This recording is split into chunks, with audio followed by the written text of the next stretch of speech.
Hello and welcome. My name is Justin, and thank you for once again joining me here at my table. Today we're going to be having our final episode in the Learn to Play D&D series that I've been working on. And in this episode, in this session, we're going to be working on learning combat and skill usage. Actually using your character within the world that your DM has either built from a module or built completely from scratch. So without further ado, let's go ahead and get started. Alright, so here I have built up a little scene. This is actually a map that I made for my Icewind Dale game that I've been running for a while now. It's just a little map that I wanted to set up, and I've got an encounter built with the character that we've been creating, Orym, our dwarvish fighter. Orym has been traveling through the snowy plains of Icewind Dale, and has come across a wolf, a hungry wolf. Just one lone wolf this time, thankfully. And so this combat encounter is going to be centered around just giving you an idea of what combat looks like, how to use your skills, how to use your weapons, and perform different tasks in combat itself, and as well as giving you some ideas as how to use your dice and such outside of combat. So the first thing that we're going to be doing now that we've entered a combat situation is both characters are going to be rolling initiative. Now to roll initiative, you'll be rolling a d20 and you'll add your initiative modifier. So in Orym's case, it's a +1, and typically it's because it's his. If you should know your character sheet by now, especially after one of our last videos. So you'll roll a d20 here and add the initiative modifier. So in this case, Orym got a 9. And then I'll also be rolling the initiative for the wolf. The initiative has a +2, or the wolf has a +2 initiative. So the wolf rolled a 10, which means the wolf is going to be going first, unfortunately. So in this case, Orym has actually not drawn his sword yet, which is not good for him. So what you need to remember for each turn is that every creature and character has a combination of 4 different things that you can do throughout each round of combat. A round of combat being the totality of every single person's, or every single creature, their turns on the list. So if you have, say in this case, 2 creatures on the initiative list, then every time those 2 creatures have made their turns, that's 1 full round of combat. And for each round of combat, every creature has an action, a bonus action, a reaction, and movement that they can make. Now, only 3 of those can typically be used on your turn, which would be the action, the bonus action, and your movement. In this case, the wolf has a total movement score of 40, which is actually a lot faster than our character Orym's, which is very unfortunate for him. So, in the wolf's case here, he's going to be moving closer to Orym, making in for an attack. So, on a typical map, each square is going to be 5 feet. So in order to move closer, I need to move 5, 10, 15 feet, which is only 15 of the wolf's total 40 movement speed, which moves it in range of its bite attack, which is only 5 feet. So he's going to make an attack at Orym, every attack consists of 2 different dice rolls. So the first one is your attack roll to see whether or not you hit the creature you're attacking, which will be a d20 plus your attack roll modifier. In this case, the wolf has a +4, which is not good for Orym, but it rolled terrible. So 3 plus 4 is only going to be 7, and you compare that attack roll against the target's armor class. In this case, Orym's is a 17, which is pretty high. So obviously 7 does not beat 17, so Orym doesn't have to worry about it. He's able to knock the wolf's head away as it goes for a bite. The wolf does not have any bonus actions or anything else that it can do, and it is within range, so it's going to be continuing on the attack. Now it is Orym's turn. So on Orym's turn, once again, you have an action, a bonus action, and movement that you can do on your turn. Now, the reaction we'll be going over whenever we get to that, which is actually going to be here in just a moment. So, Orim does not have his sword out, doesn't have any way of really attacking aside from using his fists. So he's going to move away and re-equip himself. So he's going to move his full movement, which is, I believe, 30, if I remember correctly. Yes, 30-foot walking speed. So 5, 10, 15, 20, 25, and 30 to move away. Now, because Orim did not disengage as an action, the disengage action is an action that you take in order to not provoke opportunity attacks, which is the reaction that we're talking about. So when you use a reaction, it is almost always not going to be on your turn, and it is triggered by some specific event. Now, in this case, an opportunity attack is triggered when a creature moves out of another creature's target range. So in this case, it's the 5 feet. So because Orim has moved out of the wolf's range without disengaging, the wolf is going to get an opportunity attack as a reaction. So the wolf makes its melee attack roll, which is going to be a bite attack plus 4. That's going to be a total of 14. Thankfully, Orim's armor has saved him from this opportunity attack, and the wolf fails its attack roll. So it is still Orim's turn, meaning that Orim is going to use his action to equip his greatsword. Typically, this is an action to do so. Some DMs will designate it as a bonus action. Some DMs will just give it to you as a free action. But in this case, we're just going to follow the written rules, which say that in order to equip a weapon, you have to use your action. So he's going to use his action to equip his greatsword, and he's going to turn and he's going to prepare himself for the wolf's onslaught. He's used all of his movement that he can. He's used his action, and there are no specific bonus actions that he can use or will use in this moment. So it is the wolf's turn.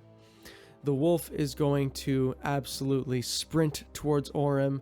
5, 10, 15, 20, 25, 30. He's within biting range. Still has 10 feet of movement left if he wanted to use it, but it's not going to. So it's going to use its action to make its bite attack at Orim. That's going to be a total of 15. 11 plus 4 is 15, which is not going to hit. That would be the wolf's turn is over. So Orim is now going to go on the attack. He has his greatsword. He's going to grab it with both hands, and he's going to make a swing. So that's going to be a +5 to hit on the attack roll. So that's going to be a d20. That's an 8 plus 5 is a total of 13. Which beats the wolf's AC of 12, AC being armor class, which is going to hit.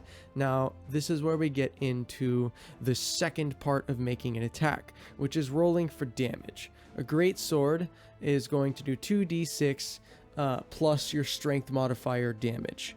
In this case, Orim's got a +3, so we're going to roll 2d6 and add 3 to it. So that's going to be a total of 6 damage to the wolf, which is a pretty solid hit. The wolf starts out with 11, which means that it has taken more than half of his HP. So that's going to be down to 5 HP for the wolf. Now, that is all that Orim can do on his turn. He doesn't have any bonus actions that he can use, and he's not going to use his movement to move around, simply going to stand stalwart against this wolf. The wolf, however, is going to use its action to disengage and turn and begin to run. So 5, 10, 15, 20, 25, 30, and is going to use its last 10 feet of movement to climb. Now, because it doesn't have a climbing speed, it's going to need to make a check, an ability check, which is something that happens both inside and outside of combat. An ability check is something that you will do to perform a multitude of tasks, and it's usually it's a skill check. So a skill check is made against your list of skills. In this case, the wolf is going to need to make an acrobatics check to make it up the wall here. It's 10 feet. So I'm just going to make the DC 10. It's a rather easy DC to beat. In this case, it would be a, we'll say it's got to climb a slippery rock face. It's not going to be much of strength. I'm going to call it an acrobatics check. DC 10. In this case, the wolf has a +2, so it's going to roll a DC 10. That's a nat 20, which is an automatic success. So it's definitely able to climb up the icy rock face of this hill. And that's going to be the wolf's turn. So now we're going to go back to Orym. Orym, again, has 30 feet of movement, so 5, 10, 15, 20, 25, and 30. Can't quite get close enough in range to actually attack the creature. So what he's going to do is he's going to ready an action. If the wolf comes within his attack range, he's going to swing his sword. So when you ready an action, you will designate a trigger for the action to occur. In this case, I'm readying the attack action with my greatsword for the trigger of if the wolf comes within my range of the greatsword, which I believe is 5 feet. Yes. So that is going to be Orym's turn. Now, when you ready an action, if it's not triggered before the beginning of your next turn, the action is lost. So in the case of spellcasters, if you ready a spell and it costs a spell slot, you will use that spell slot when you ready the spell.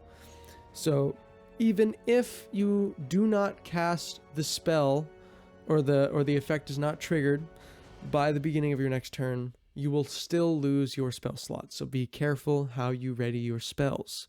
Now, readying an attack action with the greatsword has much less of a cost to it. So that's going to be Orym's turn, and we go back to the wolf. The wolf understands that it is in danger. It's taken more than half of its HP in damage, and it is having some trouble deciding on what to do.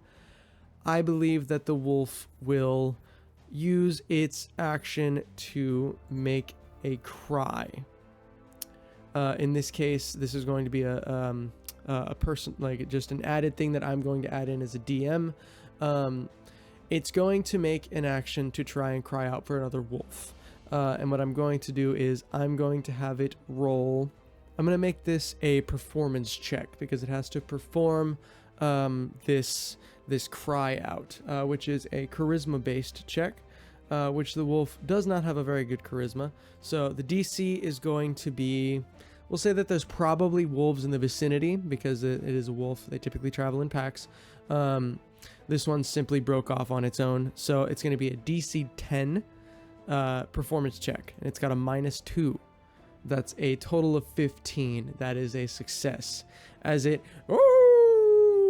cries out, it is successfully able to make that cry out to another wolf, and it's going to appear over here. So now Orym has 2 creatures to contest with, and that wolf is going to roll its initiative. It's got a +2. It's at a 12. Okay, so that goes before Orym. But this wolf is first in the initiative order, so this one is going to join on the next round of combat.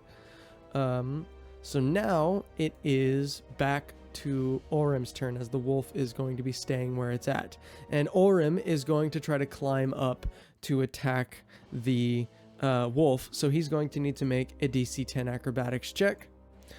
Orym has a +3 to acrobatics, which is pretty good. So that's a dirty 20, as we call that. So when you get a 20 total, but it's not a natural 20 on the die, that's called a dirty 20, a mod 20. It's got a multitude of names, but in this case, I like to call it a dirty 20.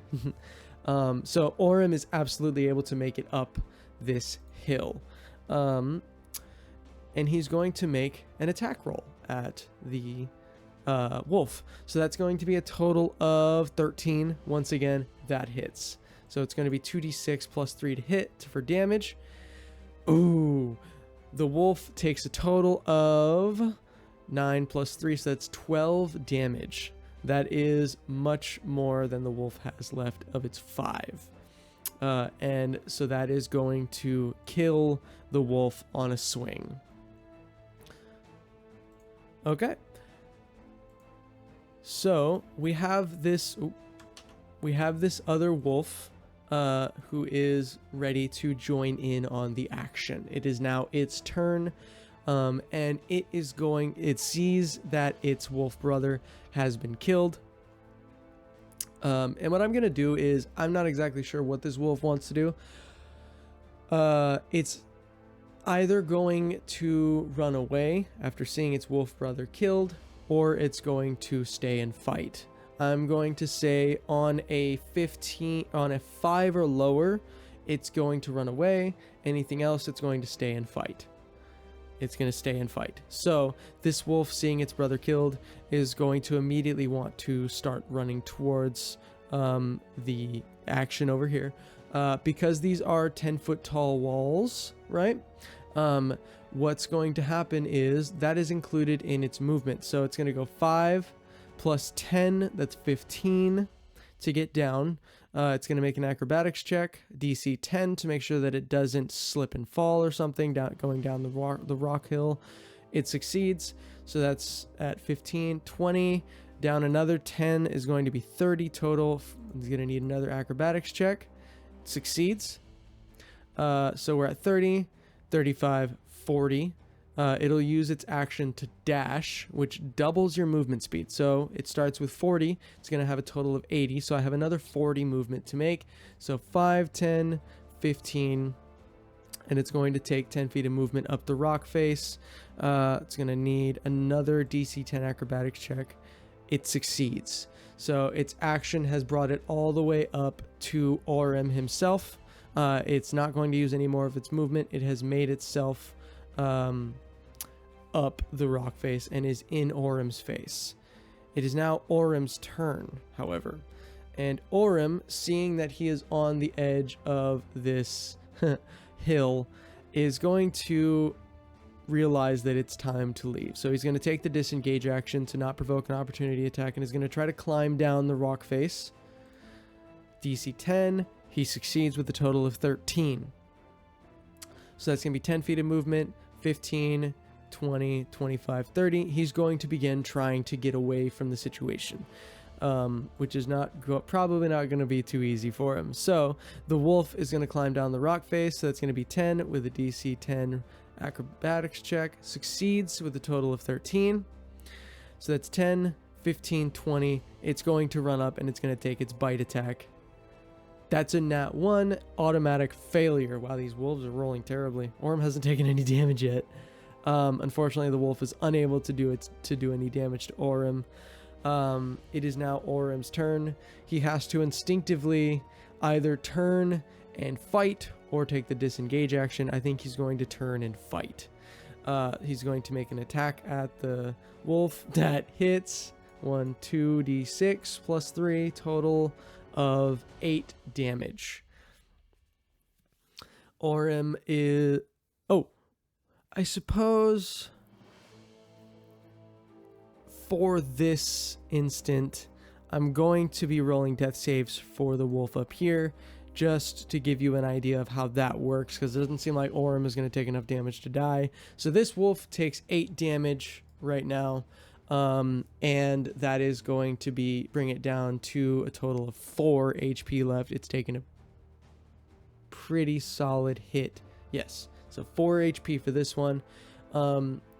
We'll say that it is now back to, since we passed over this wolf once at this point, I'm going to go ahead and roll 1 death save. So a death save you'll roll typically for your character when you drop to 0 HP and you haven't been stabilized or you haven't been healed. So the way that death saves work is you have 2 bars, which I'll put somewhere here. You have these 2 bars, each with 3 dots. And these will climb up individually as you roll death saves. When you roll a death save, you'll determine a fail or a success by either rolling a 10 or below as a failure, 11 or higher is a success. So I'm going to go ahead and roll a death save for this wolf.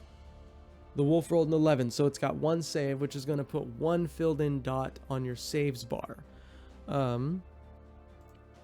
Okay, so we are back up to the other wolf's turn. This wolf is noticing that it is time to leave. It's time to get out. It's going to take the disengage, and 5, 10, 15, 20, 25, 30, 35, 40 is going to begin running away, which is going to end its turn, and it is now the other wolf's turn to once again roll a death save. That's a nat 1, so that's a critical failure in terms of death saves. So the way that this works is when you're rolling death saves, if you roll a nat 1, it is 2 failures, which means you'll fill in 2 dots on the failure section. If it's a nat 20, it's 2 successes, which means you'll fill in 2 dots on the success side. So in this case, the wolf now has 1 success and 2 failures. So if the wolf rolls 1 more failure, it is dead. If it rolls 2 more successes, it stabilizes at 0 HP, which means that it's not dying, but it's still unconscious and is at 0 HP. And I do believe that Orym is going to take the opportunity to go ahead and head out himself, which is going to end this combat encounter. With 1 wolf dead and 1 wolf running away, I do believe that Orym has been 100% successful in avoiding this rather intense combat encounter by taking no damage whatsoever, which is pretty wild. So this has been my episode on teaching you the ins and outs of entering combat, making attacks, taking some of the actions, bonus actions, or reactions that you'd be taking throughout the majority of combat. We didn't do any bonus actions, unfortunately, because A, Orym didn't drop low enough to use Second Wind, which is a bonus action, and B, the wolves didn't have a bonus action to use. Which is okay. At low level combat, that's going to be typically what'll happen. There's also legendary actions and mythic actions that creatures can take as you move up the ladder and levels, and the difficulty of the enemies increases. But that's something that you'll learn as you go along in your game.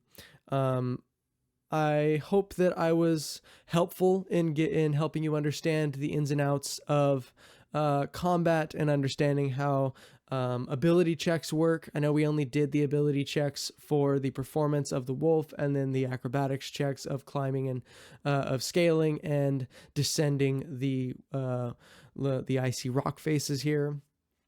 So if I was helpful, please let me know in the comments. If there's anything I missed, let me know, please. And if you liked it, give the video a like and subscribe for future videos. Thank you once again for joining me at the table, and I hope that you have a wonderful day.